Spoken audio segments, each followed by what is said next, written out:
প্রিয় বন্ধুরা, এখানে দেখতে পাচ্ছেন কিট বক্স। এখানে হচ্ছে এলএসডি ভ্যাকসিন। গরুর যে এই সিজনে গোটা রোগ হয়, লাম্পি স্কিন ডিজিজ আমরা যেটা বলে থাকি। যাই হোক, গরুর এই গোটা রোগের জন্য তার প্রতিরোধ হিসেবে এই ভ্যাকসিনটা অবশ্যই আপনারা খামারি ভাইরা যারা আছেন অবশ্যই করে রাখবেন। কেননা ভ্যাকসিন করে রাখলে আপনার গরু নিরাপদ থাকবে, খামার নিরাপদ থাকবে এবং আপনার খামারে দেখা যাবে যে এই রোগটা হওয়ার আর কোনো থাকবে না, আর কি চান্স থাকবে না। যাই হোক, আপনারা গরুর খামার করেন, যে কোনো খামার করেন, অবশ্যই পরামর্শের জন্য যোগাযোগ করবেন। কিন্তু আপনাদের বিশেষভাবে অনুরোধ, এই সিজনে আপনারা অবশ্যই এলএসডি ভ্যাকসিন করে রাখবেন। এলএসডি ভ্যাকসিন করানোর জন্য আমি সবসময় বলে থাকি এবং আমি নিজেও আমার নিজ এলাকায় এলএসডি ভ্যাকসিন করে থাকি।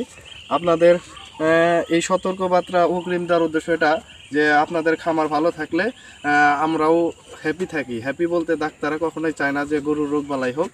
আমি ডাক্তার সম্পদ সরকার। আপনাদের যে কোনো সমস্যায় যে কোনো সহযোগিতা অবশ্যই আমাকে পাশে পাবেন এবং যোগাযোগ করবেন। ধন্যবাদ।